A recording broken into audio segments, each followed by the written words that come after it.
listening to Between Two Bridges, a business-to-business podcast.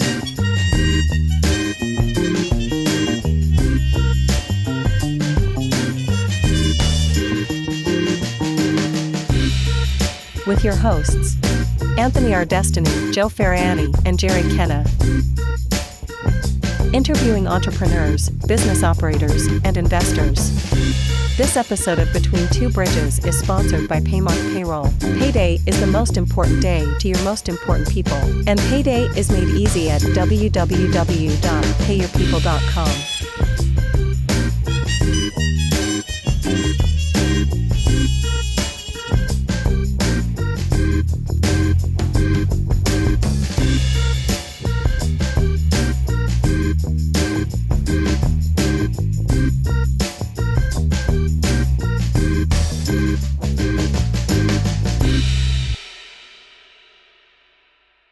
Let's rock and roll. Who's the famous 44? 44. Jim Brown.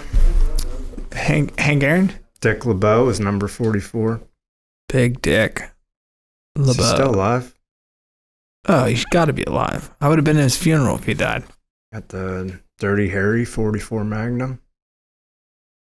Who was the 44th president before we started and looked like fools? Said Obama. Obama. We were like, Dick fucking... Dick Cheney. Dick LeBeau. All right, well. What's the latest, Joe, in Ferrani versus Cheswick? Well, apparently this week, dry cleaning is really dirty.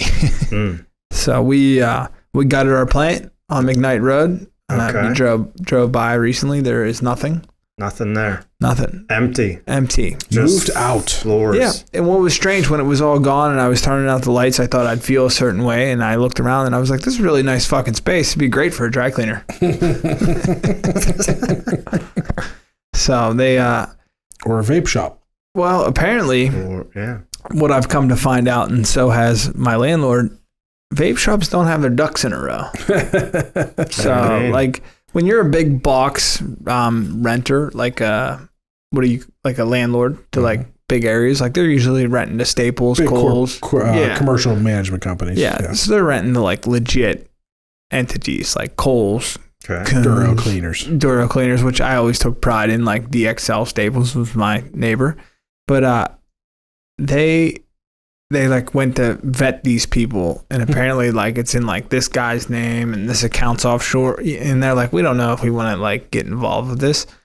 And I thought back 7 years ago, whenever I thought about buying Duro cleaners, I had to address them. It wasn't about, the guy was willing to sell it to me, right? But the landlord had to be willing to sign a lease with me. Sure. You know, you figure I was 33 at the time. Yeah. I had a W-2 job. I owned our house in Oakmont, but like I didn't have much going for me at that point. And they took a chance on me because no matter what the business did, I owed them $70,000 that year. And the CFO of their company actually took a small business approach and met me at Panera and the Waterworks, which they actually owned too. So he showed face there for a minute. They probably owed him rent. They manage Waterworks too? Yeah. So we sat down and we had like a late lunch, and he was like, I think you're good for it. And he vetted me a little bit, and they signed a 5-year lease with me at that point in time, which was kind of cool. What kind of animal you would be? Yeah. I told him a fucking shark coming for it. But isn't it funny, at 40 now, I just want to be a fucking sloth. So it was a 5-year lease. 5-year lease, and you've been there how long? 7. So when you renewed, you only renewed for 2? Yeah, which was unusual because they always did 5, 5, 5. And I explained to them at that time that, you know, it was COVID. So we're coming off we were in the tail end of COVID, and I said, it's hard for me to sign for 5 more years because we don't know where we're going to be in 5 years. And they were like, well, traditionally we only do 5. We understand. They were happy to keep me. And, but I told them that day, I said, I'm either going to be, the dry cleaner will be gone from here in 2, or I'll have another business to put in here in 2. And works out that, yeah.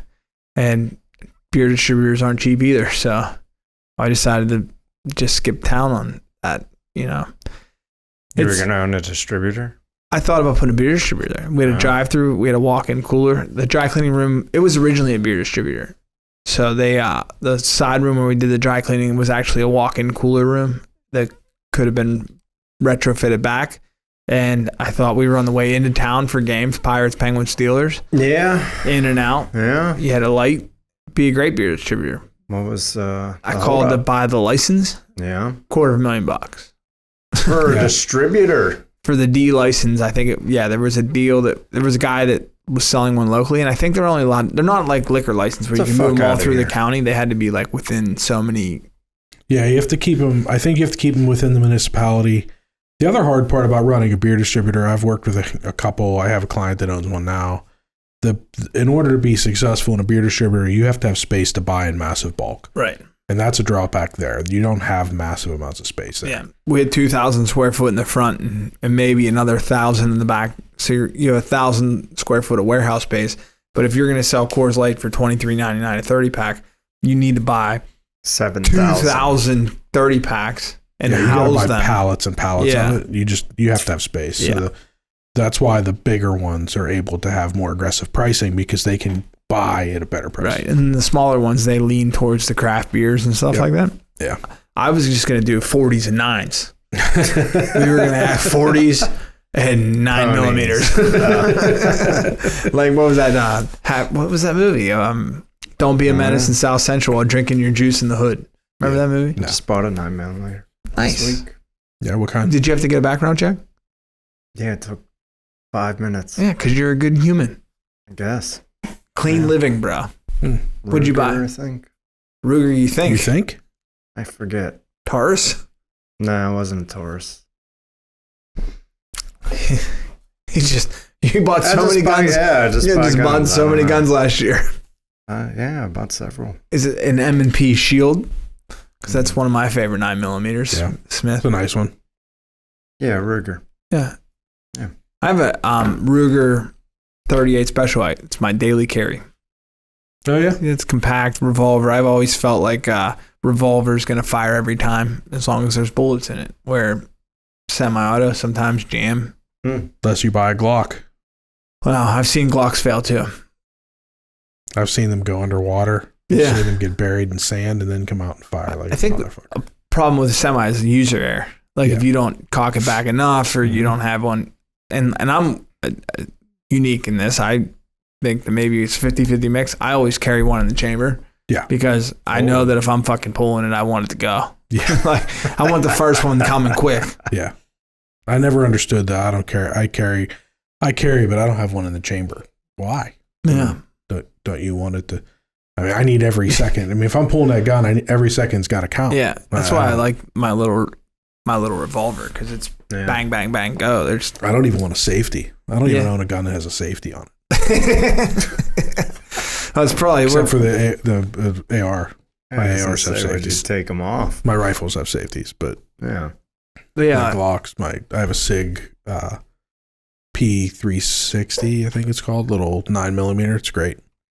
Yeah, my 1911, it has a safety, but it's a little too big to carry right now. But at 50, I'm going to carry that motherfucker. Like carrying a brick. Crossbody holster style. Yeah. So, yeah. What was the, so episode number 44, there's a famous gun. Is it the Dirty Harry? It is. Dirty Harry 44 mag. Clint Eastwood still kicking it. Living his best life. Stock market lost $1 trillion today. So did Joe Ferrani. Did you? So did Jerry Count. What have you been spending money on, Joe? You know what's funny is the money's been spent. It's just, so our point of sale, when you go in to do like... Are we borrowing money or what are we doing? No, we're good there, but like when you're used to going into the point of sale and every day seeing, $2,000, $3,000, $4,000. Yeah. And it's zero and it's not a holiday, you're like, fuck. It's going to take some time, Yesterday. Yeah, Tuesday, today, Thursday, and Friday. So is your driver still picking up? Yeah, so that's kind of cool. What we did was last week, Tuesday, we got all of Tuesday. So you'll have receivables, you just have no point of sale. Right, and then fortunate enough for me, my family has dry cleaners. They cleaned all my Wednesday delivery shit. Okay. But they have a business to run too, and their business was so busy after the holiday that my Thursday shit, I'm a responsible person. Like, I don't want to push too much shit on somebody.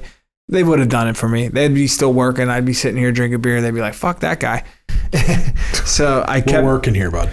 Yeah, I know. We're working. But I kept the Thursday stuff. I made 61 phone calls today. And people were like, look, man, we appreciate the call.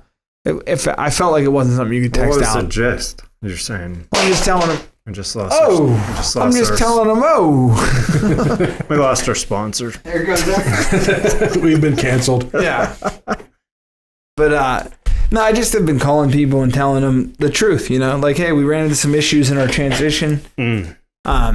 We've moved our plant. Anyone flip out? Say I'm going elsewhere, Joe? No, I got a lady that said she's leaving the country, and I was like, give me my stuff back. The lady's leaving the country, she needs her dress, and I'm like, oh, that's too bad. Go buy one. But no, I figured it out for her. Right. Fucking deliver it to her house. We all want to tell our customers to go fuck themselves. Sometimes. Have you ever? Yeah, a couple times. Jerry, dude, this is like we just talked about this because my front counter girls on Friday when we were closing. Oh yeah. I was like, if there is ever a time that you're gonna fucking give it to somebody, this is the time. Today's the day. Today is the day.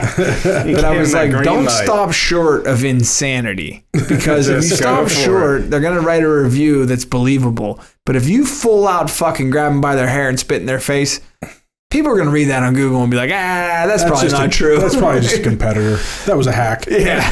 So, that was a deep fake. But years ago, I had it was AI. It was AI. Years ago, I had a guy, and I forget his name, so I won't name him. But if I remembered it, I would. And I had a raincoat of his, and it had spots on it. And I brought it up to the counter, and he was like, yeah, dude, do your best. I want all the spots out. So I was like, all right, we'll clean it again. So I cleaned it again, and I called him, and I said, hey, those spots still didn't come out. I was like, next Wednesday, come in. It'll be ready. So I said after 3, because after 3 was like our deadline. So he comes in at like fucking 11 on Wednesday, and it's in the machine being cleaned. And I'm like, hey, man, it's in the cleaning machine right now. And it'll be ready after 3, like I said. And he was like, well, I need it, and I need it now. I want it right now. I was like, it's in the machine. It's in the process of being cleaned. He's like, I don't care. I don't believe you, and I want it. I think you lost it. I said, look, I'm going to tell you, it's in the machine. Like, I can't get it. He's like, I want it. I'm like, you know what? Fuck you, motherfucker. You want it? You got it. I went back. I stopped the fucking machine. I grabbed it right out of there, soaking fucking wet. Slammed it on my front counter, wrapped it in plastic, and was like, get the fuck out. Dude, it was dripping fucking water all from the front to the back of my store.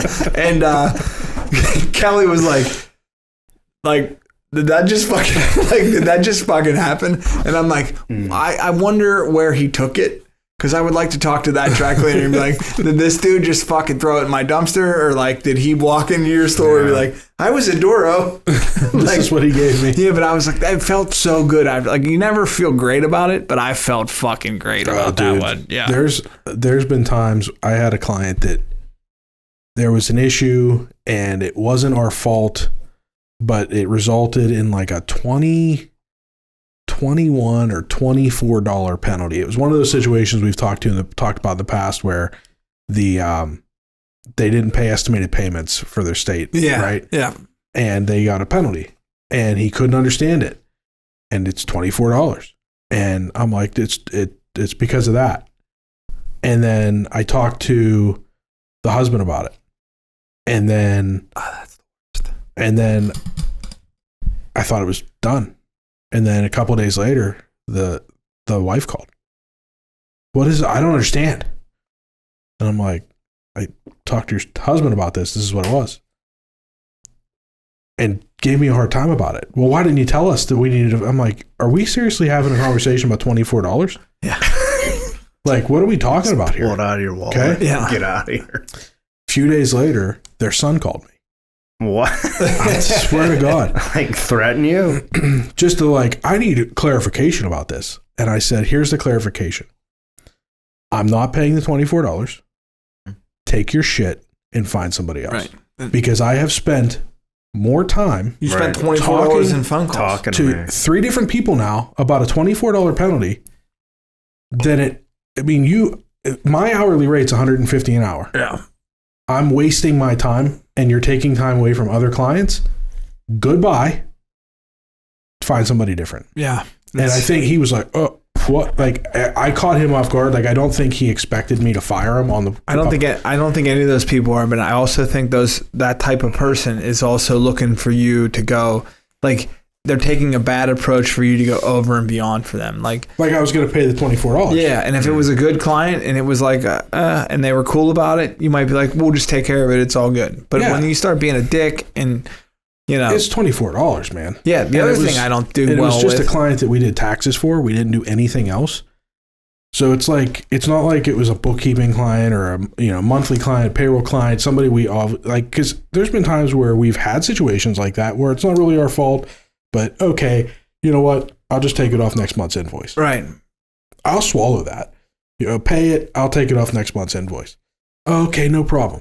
But like to call me and I have to have the same conversation 3 times over $24. Fuck off. The other thing that gets me is when people call and like I've had a lot going on. So if you call and I don't answer, leave a fucking voicemail. It's a business. Yeah. I'll call you back. But if you call me and then immediately call me back, like if you double bang me twice to try to get my attention, like I'm done with you. Like I fucking, like it's even worse when it's some creep fucking salesman trying to sell you something. But like the double call sucks, dude. Like everybody knows how a cell phone works nowadays. I didn't miss your call. I'm ignoring your fucking call. Like I need some time to evaluate. But my customers have always been pretty good for the most part, and I think a lot of businesses would say that. So like people are really happy for us to leave. People are really like, what am I going to do? And then we explain it to them. I think we talked about that, but there will be people that are like, well, what the fuck? Like you just up and left. And I'm like, we had this sign on the window for 30 days. We were in the newspaper. We were on the internet fucking telling people to fuck off. We're taking our business back, and I think it's 100%. That's what you got to do. And while we're on the topic of complaining about people, one thing that drives me crazy, and it's something I've been thinking about talking about on the podcast for the last few weeks. I deal with other business owners primarily. During tax season, that's different. This time of year, it's really all I deal with, right? And we're all dealing with tough times. Okay. And we've spent a lot of time complaining on this podcast, and we have our turn of complaining, and I do it every day. It's not just about the money either. It's about society's changing. It's the struggle. Yeah. The society's changing. Everybody's struggling. Our clients are changing their life struggles. Here's the problem though. If you are struggling as a business owner and you're not doing anything about it, then you're the fucking problem. Right. If you're a business owner and you're struggling to keep up with your expenses, or your sales are down, or you're losing employees, or you're having trouble hiring new employees, or whatever, you're the fucking problem. Yeah, you either change or close. I mean, right. So if I call you and you're not, I'm trying to tread lightly so that I don't call out the people that I'm talking about. Fuck them too. I can't. Not yet. Here's the thing. We all have to adapt. Yeah. We're going through major changes in our business. I'm moving my office. You're moving your business. We're revamping a lot of things. We're trying to adapt. Things are hard. But I spend almost every waking minute trying to not only work in my business, trying to keep up with things and trying to work it, but trying to figure out how do I change my business to change this problem? Right.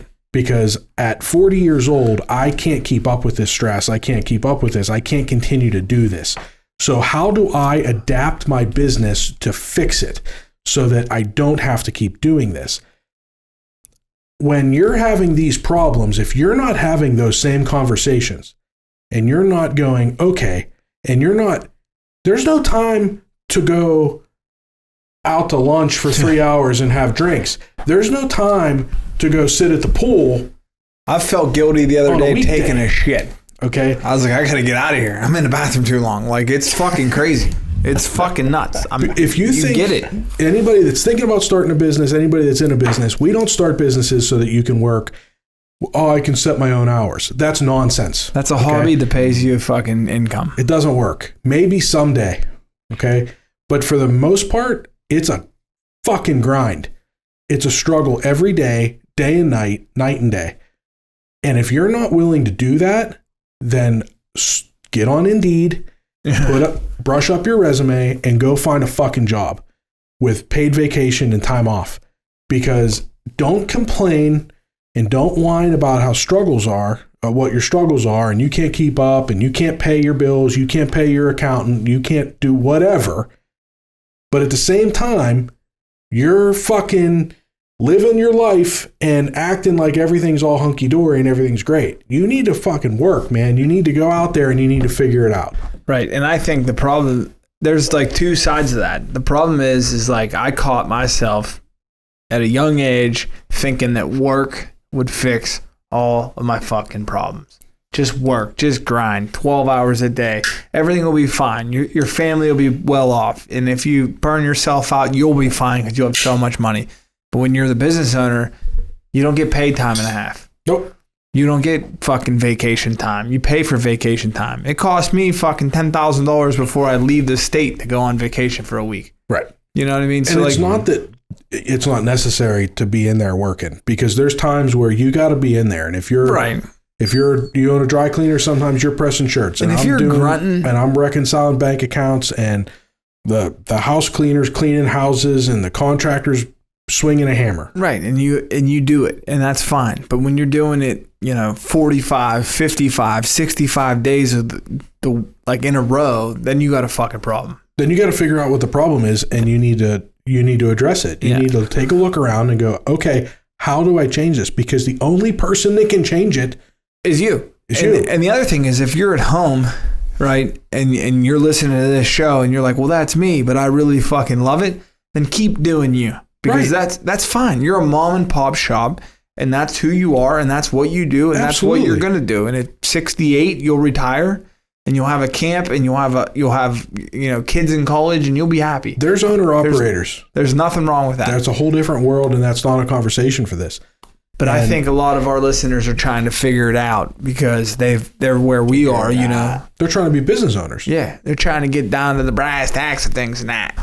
They're trying to figure out how to set up a system that they can eventually retire from or sell from and sell. Yeah, because this is nothing new. Work on your business, not in your. It's nothing new. It's every fucking snake oil salesman going down the pipe in every industry. You have in yours. Everybody's like talking about like the most guaranteed contract. Like it's everywhere. But the problem is like until you do something about it, those people aren't going to help you. They're not going to come in and change your life. It's you, like you said, you have to do it. It's going to be an exorbitantly big change. It might fuck you up for a little bit, but it is what it is.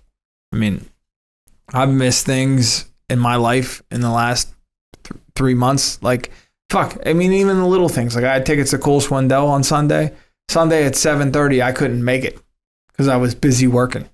Like, dude, it's Sunday before Labor Day. I bought those tickets thinking this is a fucking no-brainer. And I'm like, well, not going to make it. My family's going to Florida next month, and guess where I'm going? To work. Yeah. It's the sacrifice. And you know what? Not to be a glutton for punishment, part of me likes it. Likes to sacrifice a little bit. I feel like I'm invested more.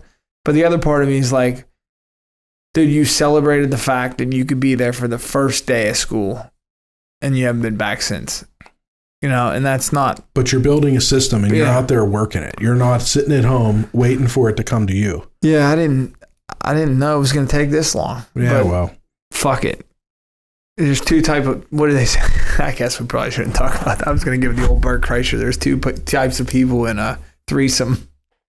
Those that lean out and those that lean in. You got to lean in. Yeah, might want to edit that out, but you do have to lean in. Fuck. Yeah, so we're getting there. All right. Yeah, my rant's over. Sorry. Yeah, how about the building? How's your building? It's coming, man. I saw it. You done with your carpet and paint? Yeah, carpet's gone. Painting the walls. Paint, yeah, just got to paint, man. That's it. Paint and move our shit. That's it. But we're doing it strategically. It's all about that change. We're taking this opportunity to kind of reinvent ourselves, and it's all part of that. I mean, we live a very stressful life here, and a lot of times I live that stressful life here with myself, and have come to just kind of accept it as normal. I don't like it, but it's just accepted as normal. But I'm starting to realize that I'm not the only one affected.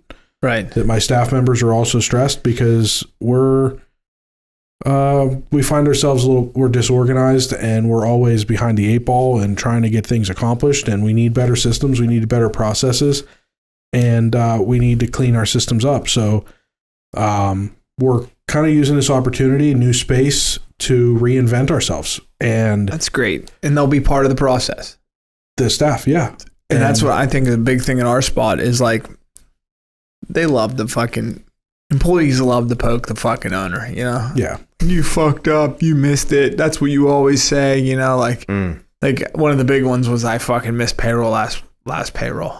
I mean, I had a little bit going on. When you missed payroll, you missed the deadline. You had the money. Oh, they got them. paid. Yeah, they got paid. What do you missed mean? the deadline for direct deposit. Direct deposits didn't go through. Okay. And can we automate this shit, Joe? You got to put. It's in. pretty automated. I have to enter the hours, and there's a little area there that says save. Can't they fucking enter their hours? Not yet. Right. That could get out of control. Yeah. He'll be calling me.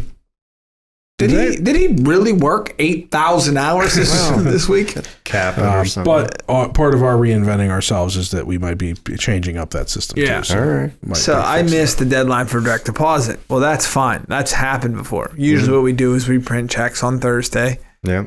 I put my tail between my legs and I go in Friday morning. Hand out checks. Yeah. Well, this time we really missed it because I was driving a forklift at midnight on Thursday. And I think I texted or emailed Jenna Friday morning and was like, new for any record. Like, need these paychecks. Funny story. Yeah, funny story. But then one of the things I didn't realize is like, not everybody has traditional banking. Like I have traditional banking and like. What are we talking about? Like checking account, right? All right. And like a normal checking account, like a big bank checking account. Some of my people have checking accounts that charge the money to advance. I mean, I guess probably PNC does that probably too, like to advance deposit. I don't know. Like, so if you go there with a check and you need not the funds, affiliated with them, the funds available immediately, like that whole like you know what I'm saying? Like if you deposit a $500 check, and you want to deposit standard business time, it's free. But if you do it one day, it's $30, right? Okay. Well, if you needed that money. Yeah, that's the problem you have when you miss that direct deposit. A lot of times people they need all that their money. bills to go out that day, and the money's not there to do but it. I'm kind of like, I've always been numb to that because like you always have money in the account. Yeah, I've worked my whole life. Paycheck to paycheck. Well, I do. Personally, I do. But like, I just missed that. So like I was like, oh, I need to get on top of my shit amongst many other things that I got to figure out. But yeah, I felt bad for those people. Like I love them to death and I need them. I only have 5 employees now. So I really, really like the ones I have. That's why they're there. Yeah. And that was kind of rough because then not only that, I'm fucking with the breaker box. Need to print the paychecks to the cleaners. I hammered the wrong switch. I shut the right side of the building's power off. So my computer goes down, printer goes down, Wi-Fi's down. I'm fucking uploading it. I called Sarah. I'm like, you need to handwrite fucking checks and bring them here. Like, we got to go old school to get this shit figured out right now. So she had to handwrite some paychecks to get, I was like, man, it is what it is. But these people are part of what's going on now. They're the ones that are going to see the real benefit. Because it's not my system anymore. Now it's our system. Exactly. And they have input in this system. So now when the system fails, it's our problem. Like, you know, and then when you bring someone new into it, now we get to teach them. You get to teach them. Everybody has skin in the game now. Yeah. You know, and I'm looking forward to that. The customers are really going to be taken care of. I mean, better than before. Yeah. So it's their and the time thing with me is like a lot of times with employees, really good employees, they have problems. Everybody has problems. but like you get this really good employee and time might be their problem. Like they're just not good at getting up at 7 a.m. But they're a really good employee. So they'll get up at 9 and kill it for you. But if in the previous structure, you need them there at 7. Now, fuck it. Show up at 9 and kill it for me. You know? Show up at 8 p.m. and kill it for me. Like they have so much flexibility. It's unbelievable. Yeah. So, and it's just going to resonate through the whole process. And then, you just said something to give me an idea. I'm working, we're making a bunch of changes to our processes and stuff for tax season and for monthly bookkeeping and things like that. And I've been kind of spearheading this myself, bouncing ideas off some staff members like, hey, I'm thinking about doing this. What do you think? But basically spearheading the entire process. I think maybe I need to bring some people into the fold and maybe have hate to just have another meeting, but maybe have a meeting and be like, all right, listen, let's talk about tax season. Yeah. Let's talk about this way this is going to work. What's everybody's ideas on how to improve the process to make everybody's life easier? If they're really dumb, you're like, fuck it, get out, you're fired. If they're really good ideas, we'll bring it to the table. Make them your own. Yeah, that's right. Yeah, but I think that it's in a small business, like we are still small businesses. Like it's, you don't need the company policy as much as you need the company to be with the policy. Yeah. So, but I let the girls, they sit up the back office, their situation now, and we'll see. And I appreciate it. And like you said, maybe I'll just fucking build it the other way and be like, fuck it. Yeah. Heard you. Didn't like it. Yeah. But yeah, I mean, on a day-to-day basis, I'm working with these people. I've said this a long time ago, and people were like, you should get rid of so-and-so. You should, And I'm like, I get it. But when you're in 2,000 square foot with somebody, now they're your coworker at some point. Even though you own the company and you write the fucking check, they're your coworker. You've heard their problems, and now you got to mow them down on a personal level and a business level. Yeah, you also have to keep the business atmosphere in a certain light. So if you start having employees that are battling, you have people that are bringing down your other employees. I've seen companies that have legit taken massive hits because the atmosphere in the building is not good. Right. And I had a client that it was a service business and very client-centered. Where there'd be many clients in the office at one time. Not my business, by the way. And the owner, one of the owners, was just really abrasive and ended up just with a really toxic environment. And they ended up with a lot of people that all quit all at one time because they just couldn't take it anymore. A mass exodus. Oh, yeah. It was bad. It was really bad for the company. I lived it in my own space. Like I had 2 pressers. They didn't get along. They constantly fucking bittered. Like they just battled like every day about shit that didn't even matter. But it was like they were vouching. They were trying to fight for like who was the best, and they both sucked. So I'm like, wow, this is kind of funny to watch because they both think they're so great to the company. And then I was like, I'm fucking done. Like, I don't care. Like, it is what it is. And then they left, and like, I had to work harder, but I could see the morale. Like, everybody kind of like picked up. It was like the drought was over. They were like, all right, they're willing to help me, but they weren't willing to help those 2 fuckers. Right. So fuck them. And it's just the nature. Like, it's a weird ecosystem in a business. Yeah. So everybody, like, it's weird now too, because like, you got to keep everybody happy. Like the days of like walking in this front door and being like, chop, chop, fucking let's go. That's over, dude. No, you have to treat your employees well. They have to be happy to come to work. So that's the whole thing. Like having stress and making things more difficult, so focused on just getting shit done. Yeah. I'm a terrible manager of people, I think sometimes. Yeah, I think we all struggle with that sometimes. And I think a part of it too is like, I've always had this struggle, is I've always been younger, and being younger and managing someone older is like a different beast. Yeah. Because like we've always been told I'm older than you, shut the fuck up, you know, like I know more. And that's always a difficult thing. And I don't know. I just think that when you have your systems in place, it's easier to manage people. And when you're just flying by the seat of your pants, you're like, well, last time you told me this, and this time you're telling me this. Well, now they have a rebuttal. But if you're like, every time we do it like this, every fucking time. Yeah, so that's something that we're working on now too, is to quote Mike Tomlin, the standard is the standard. Right.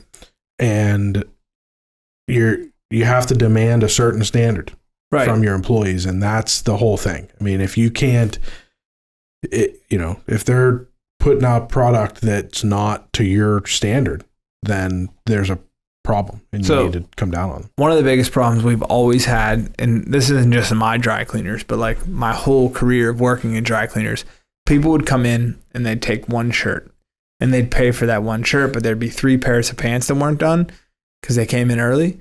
And then they come to pick the 3 pairs of pants up and they'd be like, oh, I already paid for that.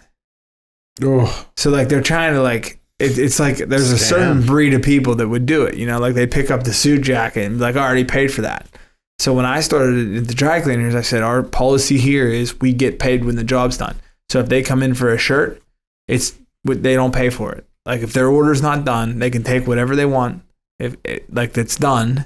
And then when they come back for the last piece, then they pay for it. And like I always, like people, like my parents that are in the business probably thought I was crazy. But what happens is when my girls then adopted that.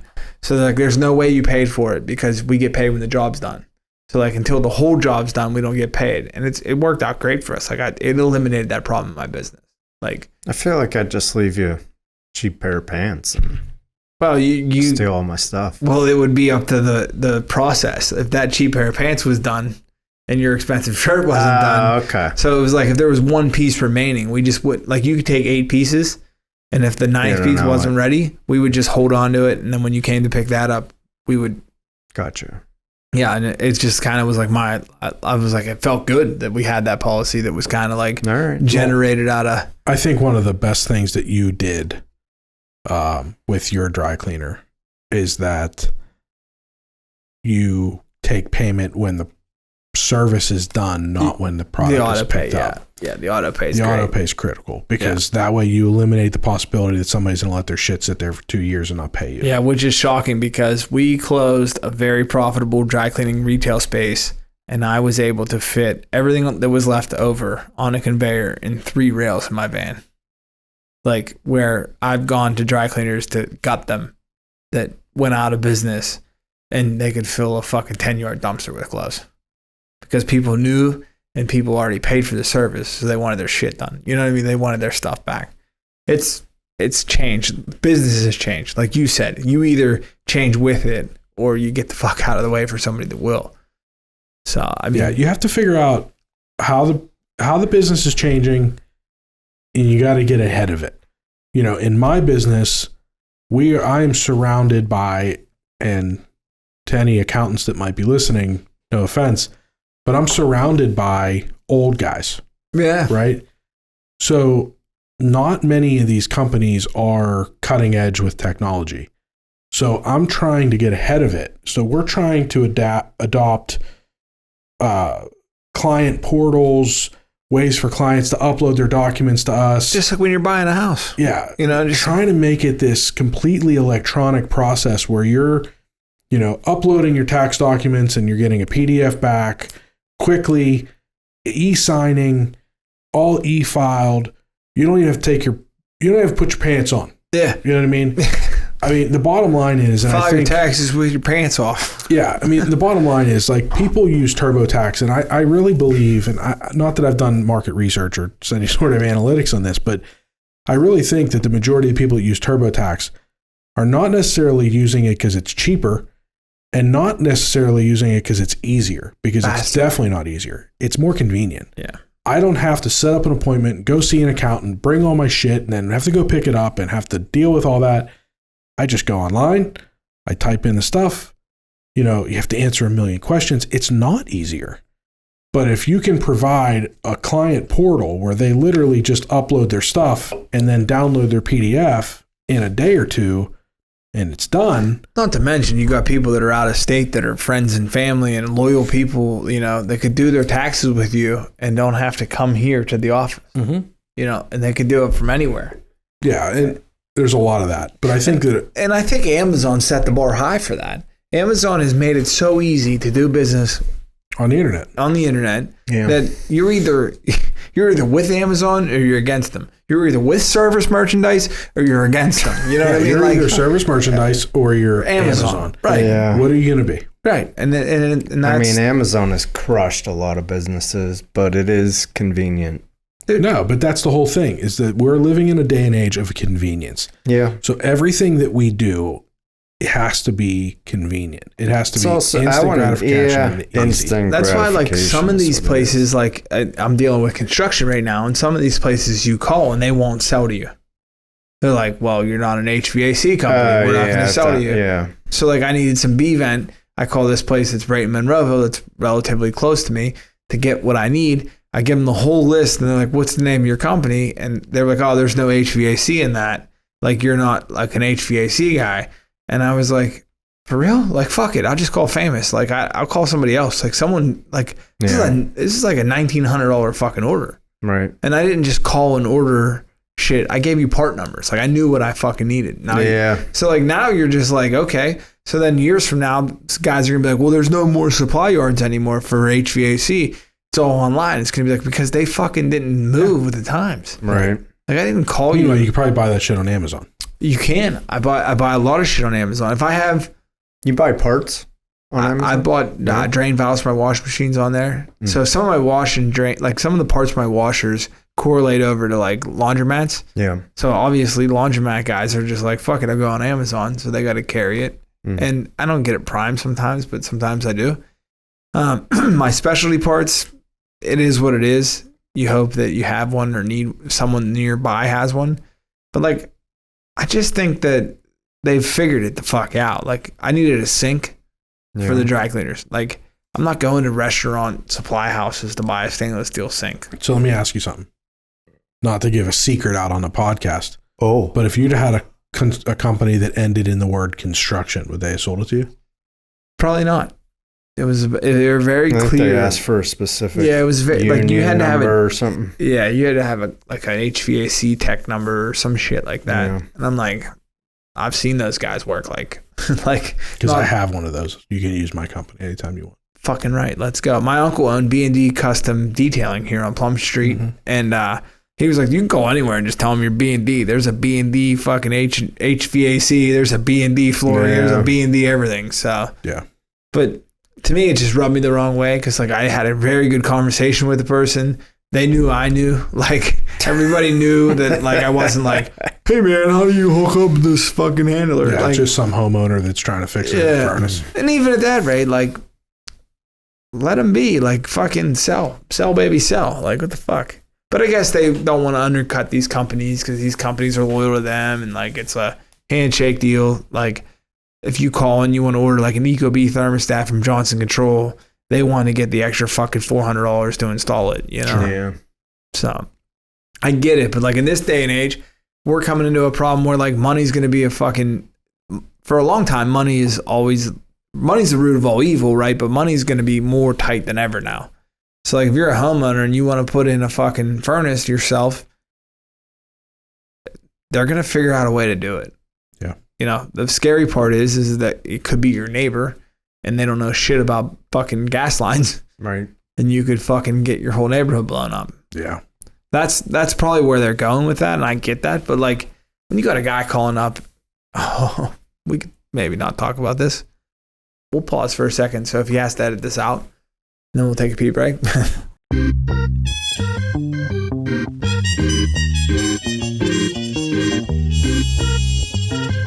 And now a brief word from our sponsor. This episode of Between Two Bridges is sponsored by Paymark Payroll. Are you tired of spending countless hours juggling payroll calculations, tax filings, and compliance regulations? Well, say goodbye to that chore and let Paymark Payroll take the burden off your shoulders. With our secure online portal, you can access your business information from any internet location, even your phone. Employees will love the ability to receive direct deposits, and they can access all their pay stubs, tax forms, and information through their own portal. Focus on growing your business while we take care of the rest. With top-notch customer support, we're always here to assist you with anything, at any time. Don't let payroll stress hold you back. Choose Paymark Payroll and experience the freedom to thrive. Contact us at payyourpeople.com for a personalized consultation and a demonstration of our powerful payroll solutions, and see how Paymark Payroll can better your workflow. That's payyourpeople.com. Join the growing list of satisfied businesses that have embraced the convenience and efficiency of Paymark. Payday made easy. Your business deserves nothing less than the best, and that's exactly what Paymark Payroll delivers. Now back to the show. So what's back from Vegas there, bud? Back from Vegas. Hadn't been there in 10 years. Used to live there. Yeah. You used to live there? Yeah. Yeah, spent 2 years there. Crashed out my 30th birthday, so now 40. Went for a football game, didn't work out. Well, the game worked out. The score didn't work out. It was entertaining. So The end result didn't if you work out. win a coin toss, don't ever take the ball. Ever. I don't care. Always kick. I don't care if you love your offense, you have Tom Brady, kick the fucking football, please. What's the theory in that? Because you get the ball in the second half. Okay. You Control defer. better. Yeah. You can always control it better, because then if you get a chance, you can maybe run up the score. Yeah. If you can get it, You have a chance to get the ball twice, so you end the first half with the ball, or you get the ball, you get the game plan. What if you at had like a high halftime. octane where like you could like No. you could just high octane it and score a bunch in the first half? Yeah, you could, or you could throw an interception and immediately be down for the rest of the game. Yeah, I guess there's an argument that you want to start with the momentum, but your defense can start with that momentum. Yes. You can come out, your defense could crush them. That gives your team that momentum. Yeah, I've always thought offensive offensive teams wanted the first ball because they had they had 7 days to prepare that game plan. They had a script they could go down, Doesn't set work. the tone. Doesn't fucking work. What Joe. game was it? What game did you go to? I went to LSU USC. Big Tigers fan here. Big Tiger fan. Was a coin toss type of game. Went back and forth. What else? Don't stand on your fucking seat ever in front of me. Oh, that's so annoying, dude. It's a safety issue first off, and I'll fucking push you at some point. So, yeah. You push somebody? I push someone. They fall? Yeah, I'm not nudging them. Vegas is expensive by its own. Pay $9 for a fucking Gatorade. I'll call you up, Paris Hotel. That's bullshit. Yeah, that's kind of extreme. Dude, everything in Vegas is like that, man. Yeah. They just got you cornered. So I I've guess. been there like 4 times. I mean, it's big business. You can invest in Vegas. You know, you got MGM and all those stocks out there. Yeah. I haven't gone there as an adult. I went there as a 21-year-old, you know? So I haven't gone there as an adult. Yeah, it's built. So I'd like to it's go built back. to take money. Yeah, And I'd it like to does go. that. Well, I went there with no money, so that worked out for me. It helped. I couldn't spend too much. The first time I went there, my brother was stationed in California for the Air Force, and he lived in Temecula. And it was like a Thursday afternoon. We're sitting at a little like bar, cafe, like having lunch. And he's like, "What do you want to do tonight?" And I'm like, "I was just out there by myself." And he was married, but no kids yet. I'm like, "How far is Vegas?" He's like, 4 hours.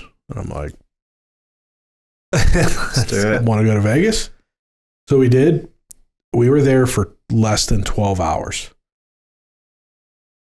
We didn't get there till like 10 o'clock at night.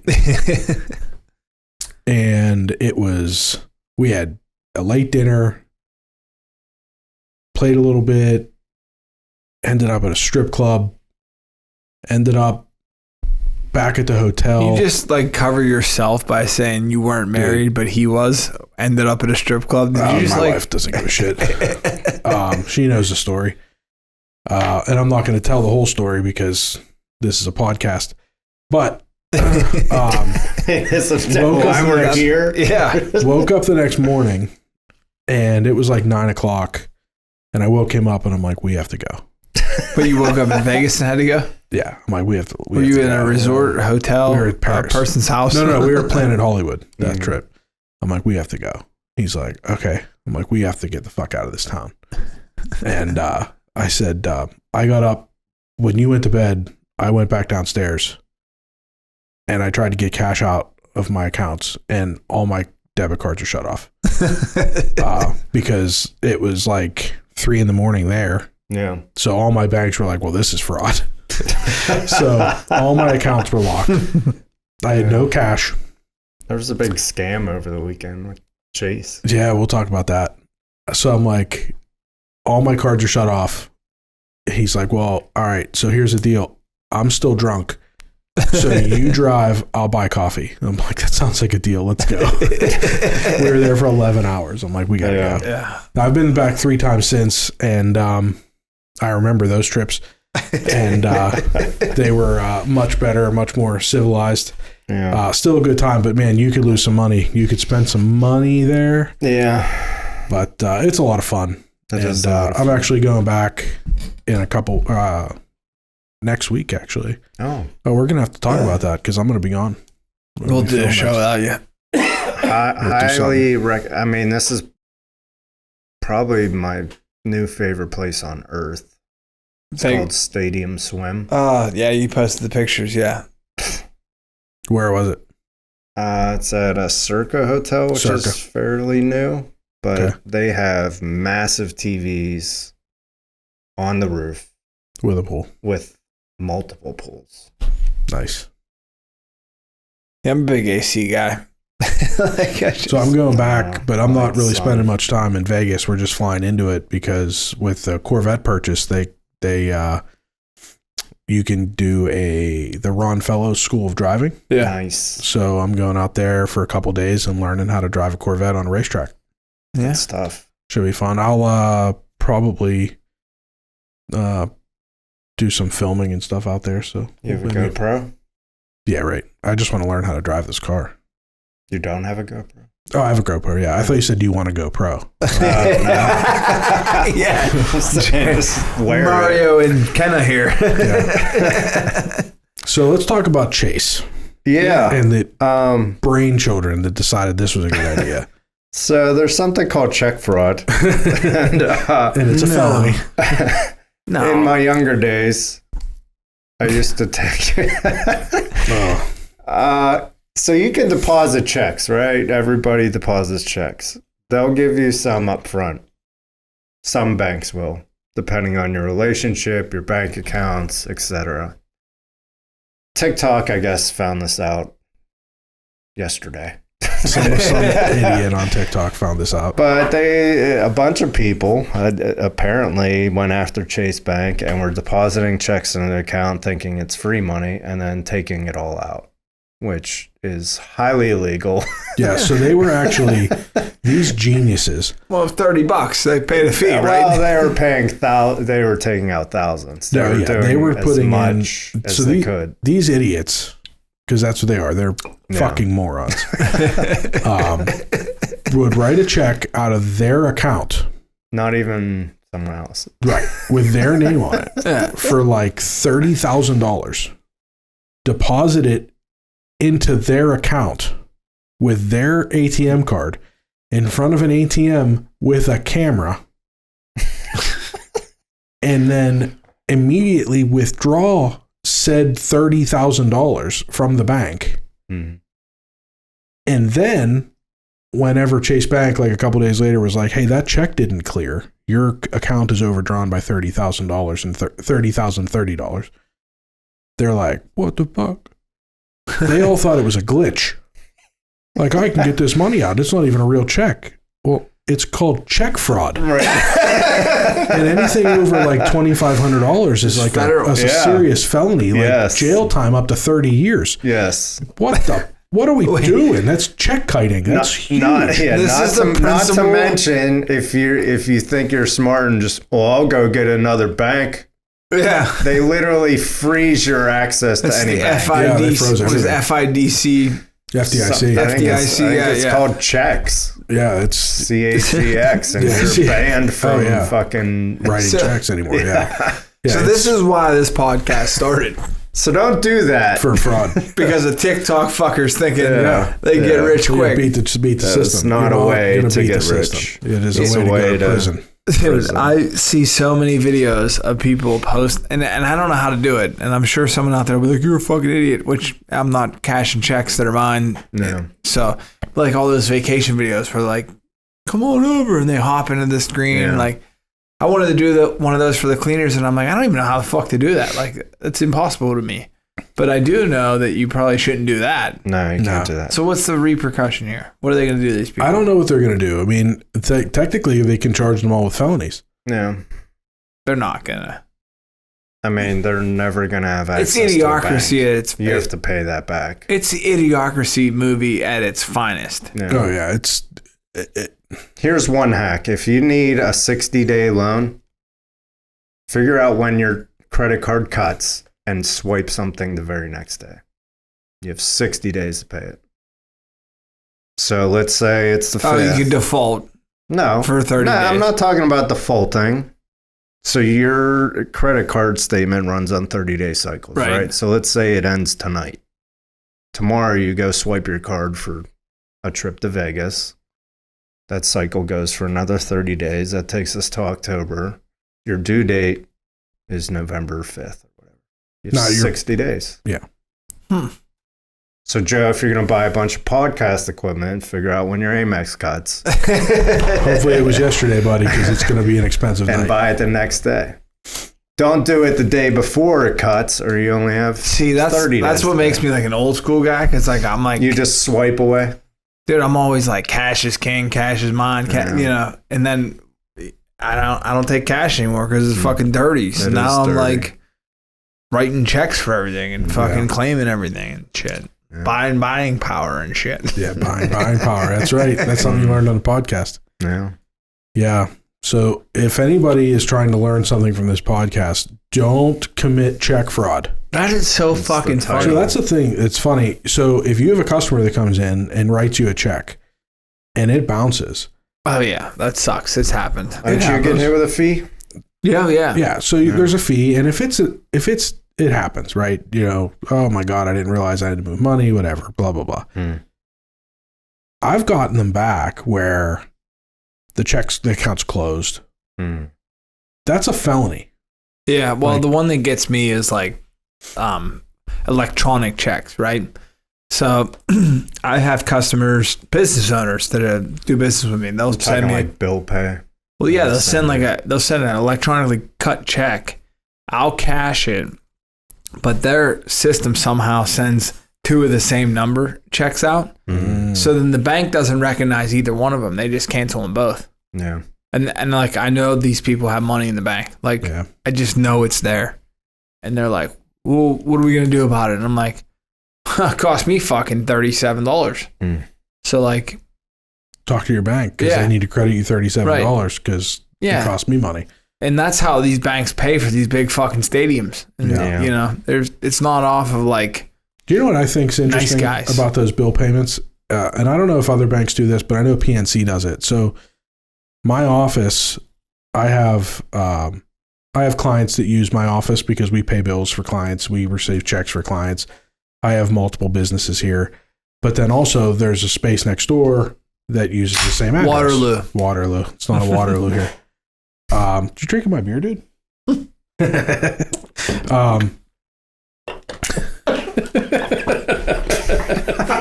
He's choking and spitting on us. Choking on Jerry's beer. You got me, dude. Oh, I'll keep that shit in. They'll send if it's the address is the same, they'll send one envelope with like 6 checks in it, all made out to different people. Yeah. And there's been times where I've gotten checks for other companies and I have to walk over to the other business and be like, here, these are for you. It got delivered in the same envelope as my checks. Weird. Dude, or Huntington Bank will send them in this envelope that's this fucking big. Yeah. And I think Huntington's approaching me for business. Yeah. So I throw them away, and they're like, "Oh, we sent you checks." Yeah. Like, yeah, I've been throwing them away for months. You think, Dude, you sung me with that one, buddy. A bank as big as PNC Bank would be able to handle an extra 68 cents or whatever for postage. You know, you would think a bank like PNC Bank would be smart enough to realize this money's going from PNC Bank to PNC Bank. Let's just fucking ACH these funds. Right. I don't know. It's all fucked up. The world's all fucked up. They're all fucked up. Put your phone on silent. Yeah, we're doing a podcast here, bud. Yeah. Let's try to Jeez, class it up a little bit. Joe. We're a little bit professional here. Dude, you fucking sung me. Zung. Oh. What else is going Or on? the battery's overheating. It'd be a great time for that. Joe just had beer come out his nose. And into the flood zone. Here, maybe we should put this plunger over there. Is that PC? Oh, man. What else is going on, guys? How's Football business? season starts. Yeah, do you think the Steelers have like a great chance at the one secret playbook that they're just not using right now because it's preseason and they're just going to show up and be like, this haha. team is in big trouble. I really feel like Bob Nutting somehow They just had paid dinner Cam. with... What do you think about Cam Hayward's contract? Isn't that your buddy, Joe? Oh, yeah, he's a great dude. Great dude for the city, but great dude for the city doesn't win games. Right. You know what I mean? And I wouldn't take anything. If he stays healthy, he's one of the best.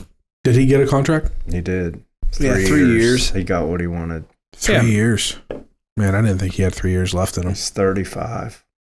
Yeah, I mean... I love how, like, sports shows are like, he's over the hill, he's 35. And I'm like, oh, I'm 40. Yeah, Doesn't that suck? Yeah. dude, and when you start, like, dealing with the players and interacting... Yeah.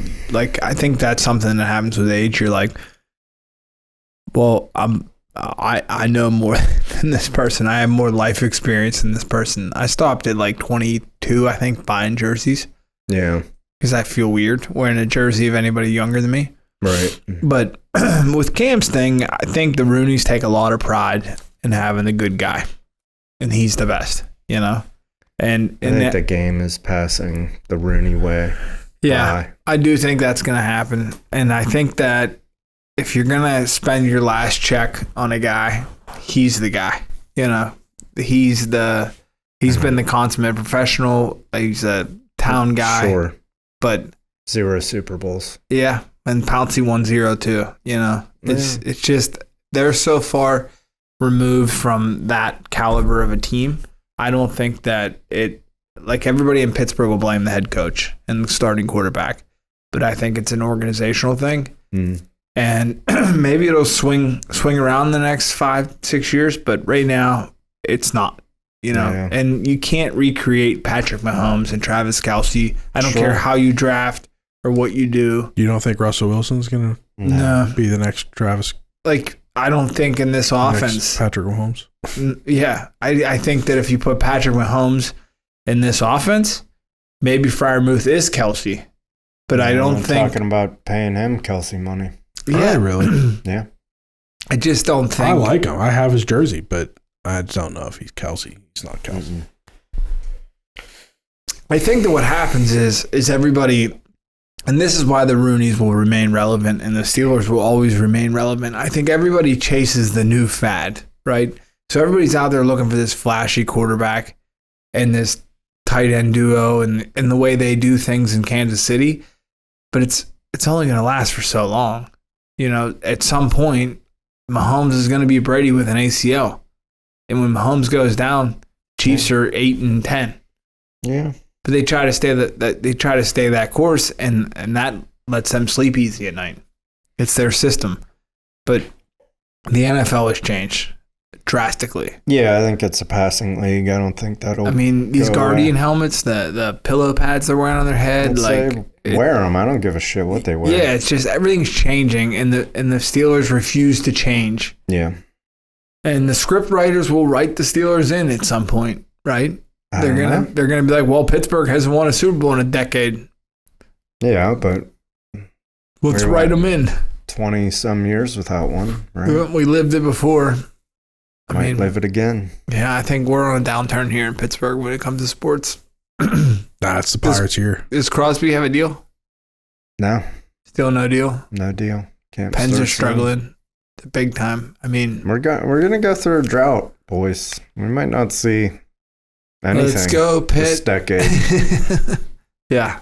I mean, we could go droughtless in our 40s. It's funny because like my grandmother and our parents like watched the Steelers win all these games, you know, Yeah. and like then we didn't for 25 years of our lives. And I think that's where we are in Pittsburgh because they don't have to win. They know they have a fan base. Yeah, they're sold out for the next 30 years. Could you imagine like where like you still made the same money if you filed a tax return and you didn't? You get an email, you're like, sorry about it.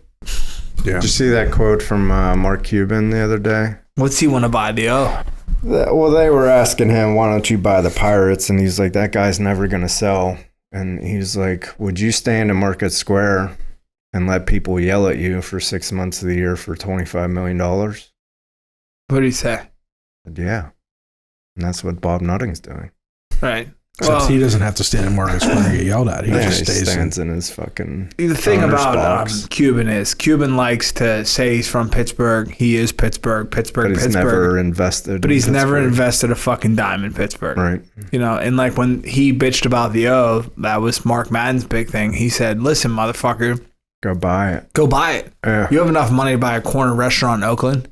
Right. Fucking make it happen. And he didn't. He could just buy Oakland. Yeah, right. So like now you're going to bitch about a business closing where you could change, he could change it all if he wanted to, but like his tie here is just a publicity stunt for him. Yeah. You know? Yeah. Although Dan Marino and those guys, they did bring back the O. Did they? Yeah. Larry Richard, Dan Marino, and the dude from DV morning show. Crawford. The old school dude. Jim Crenn. They made a hot dog truck, and it's based off of the recipes of the O. Nice. So is it? Yinzer dogs. Oh, I saw that. Right. Yeah. Free shout out, fuckers. Yeah. Yep. Come on the show. We'll send you a bill. Yeah, we'll just keep sending out checks. Yeah. That's what we're doing. Yeah. We're just sending out checks. So that'll be this weekend, you know, coming back from vacation, right back into it. I was hanging insulation today. Wouldn't recommend it. Insulation sucks. Frame in a bathroom now. So, spray foam's where it's at, but right back into it. I had a lot of bat in my place that I like need to put back into place, but it's been hot, so I was like, fuck it. I garbage bagged it up, put it in the attic. I was like, when it gets cool, I'll fucking spread it out. Like, it's terrible. Fucking working. I'm doing jobs that I shouldn't be doing at this age, but I don't have any other options. Just gotta get across the finish line, man. Yeah. I'm in the same boat. Just money keeps going out. Yeah. Just trying to get across the finish line. Yeah, you just kind of hope you're the last one standing at this point. Mm-hmm. Probably getting a HELOC soon. Yeah? What are you going to do with it? Buy more property. Oh, I thought you were going to buy a dry cleaner. No. I'm learning from you not. Yeah. Anybody that's listening for business advice, fucking get out. You don't need a dry cleaner. You just need a van. Yeah. Down by the river. Drop it off to his mom. Yeah. She'll wash it for me, and then I'll just put my name on it. That's it. Just going to steal, So you want to buy property. Do you want to buy something that's like done, or do you want to fix something up? I want to buy something out of state. My wife and I she really wants a lake house. I want a beach house. So we have to have that battle. So you're going to compromise, land right in the middle, and buy a lake house? Yeah. Yeah. But I've shaved. I think I checked before I went to Vegas. I won't tell you how much I spent in Vegas.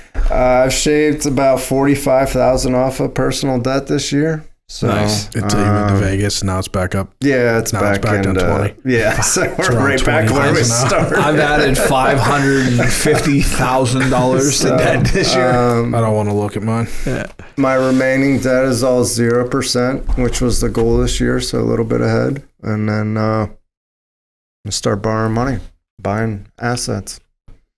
So what kind of lake are we thinking? Like Lake Norman, or are we thinking like... She'll probably get Lake fucking Tynesta. That's extreme.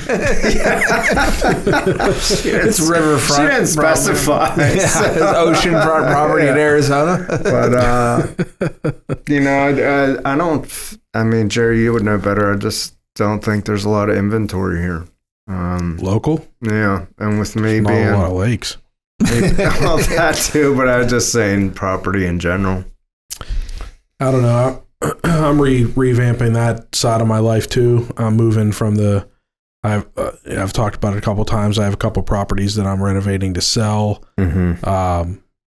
Going to double back down and start buying more probably after the new year, but mainly focusing on nicer neighborhoods. Yeah. Higher dollar amount for rents, higher values, better appreciation. Yeah. Those kind of properties.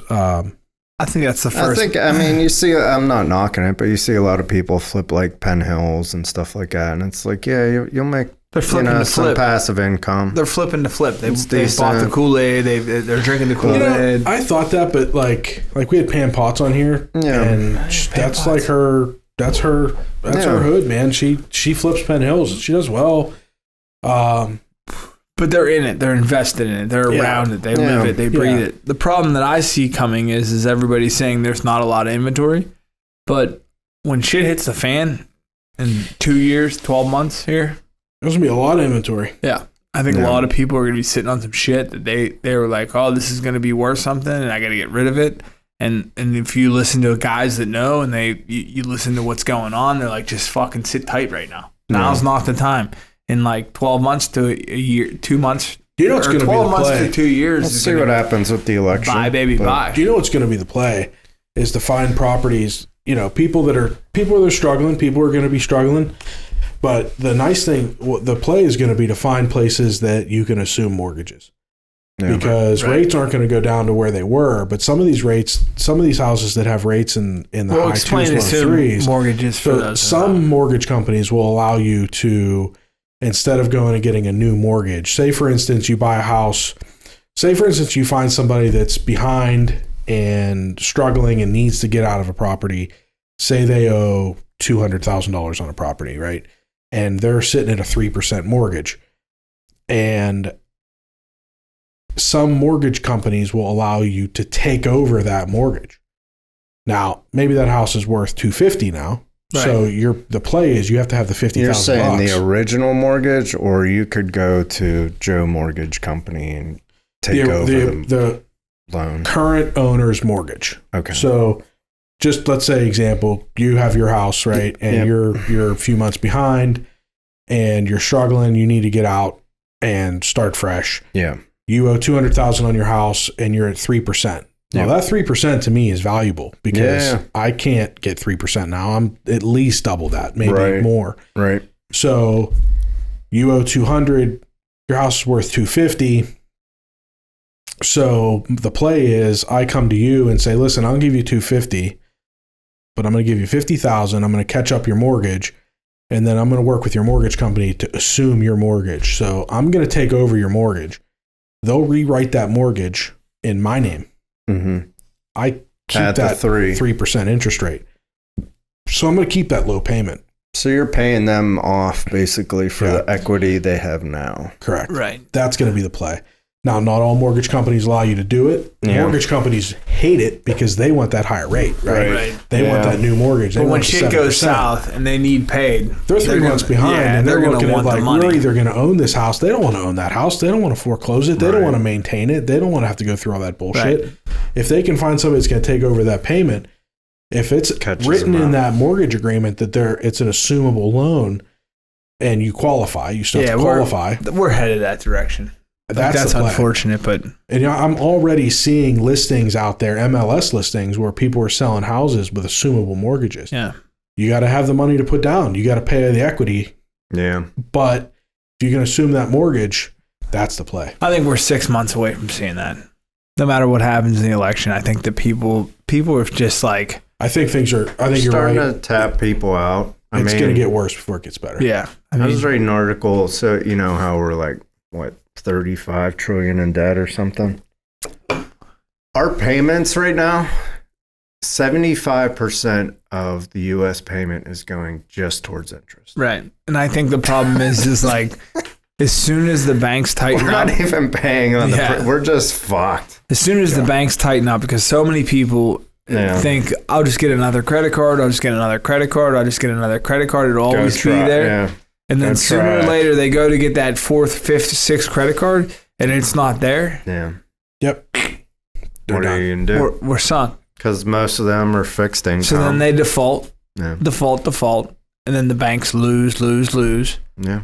And then the bank's going to turn around and say, all right, to all you suckers that are paying us. And the other thing that happens sometimes too, I've seen with clients is that, credit card companies, just because you have a $20,000 limit on that card doesn't mean that that's forever.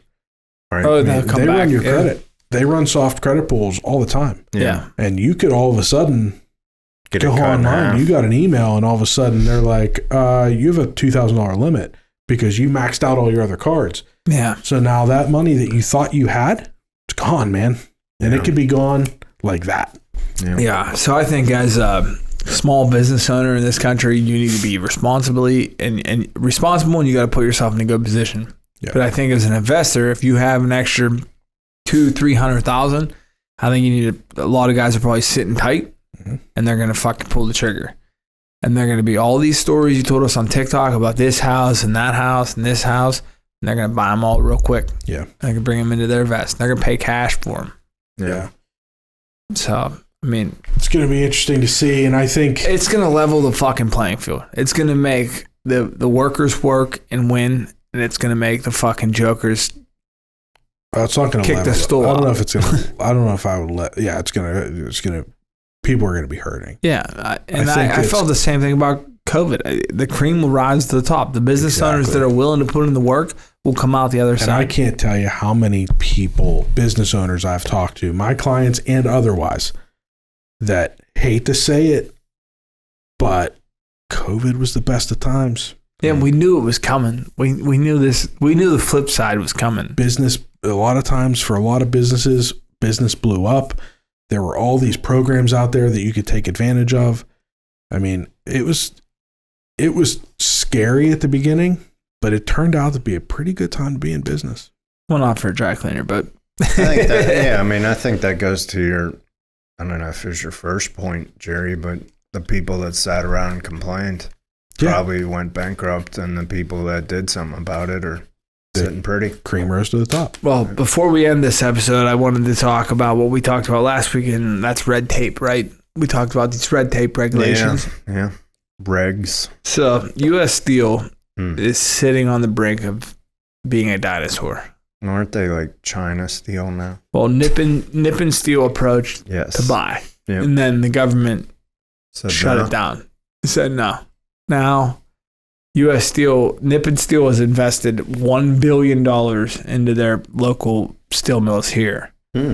But yet, both candidates are saying, fuck it, we're American-made, U.S. Steel, we don't need the money. But now the local government's getting involved, and they're like, we kind of fucking need the money. You're either going to become this, we are who we are, and this is who we are, or you're going to remember when there was U.S. Steel. Yeah.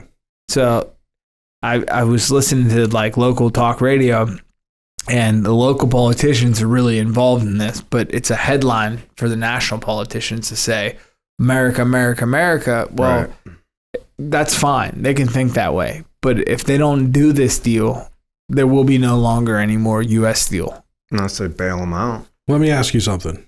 That's who's affected more directly? The local people that work in the mills. Exactly. Yeah. Yeah. And the people that are up there in Washington, D.C., that are basically just shouting out talking points to try to get elected, at the end of the day, it makes no difference to them. Yeah, at the end of the day, they're worried about a Japanese company coming in and taking over this company, but they've let it happen time and time and time again. Yeah, I don't think they're worried about that at all. I think they're going to get a paycheck. It's the clicks. It's like they're voting, they want the votes. They're just trying to get elected. Yeah, they want the hoorah USA speech, but to your earlier point, local governments are hurting because I feel like commercial real estate is suffering. Local, the Mon Valley. Go downtown and tell me that Pittsburgh is doing well. The Mon Valley is scared to death that if U.S. Steel pulls out of that plant, it'll crush them. It'll be in shambles. Crush them. It'll be like Look at all the towns that it's already happened to. Yeah. Yeah. And Look at Braddock. Yeah. Yeah, and they're involved in this. Like, could you imagine Braddock without U.S. Steel down the road? Like, I thought Fetterman saved Braddock. one shotgun shell at a time, baby.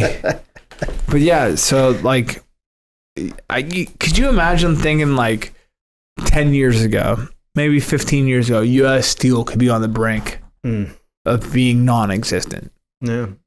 It's wild. And here we are. And like staring at it. And the only thing that looms to save it is politicians.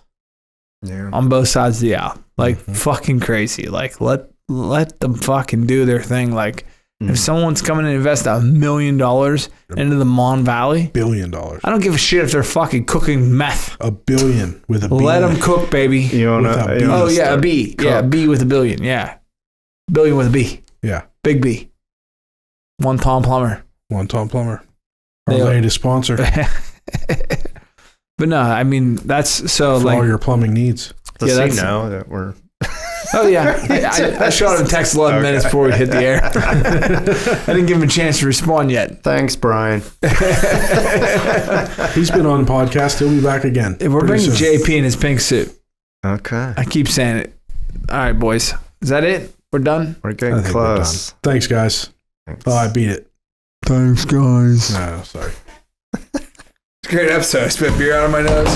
Thank you for listening to Between Two Bridges, a business-to-business podcast. Find and follow us on your preferred podcast streaming platform. Like and subscribe, and leave us a rating and review. You can join us socially on Facebook, Instagram, TikTok, and Twitter. Yes, we still call it Twitter. You can email the show at info@betweentwobridgespodcast.com.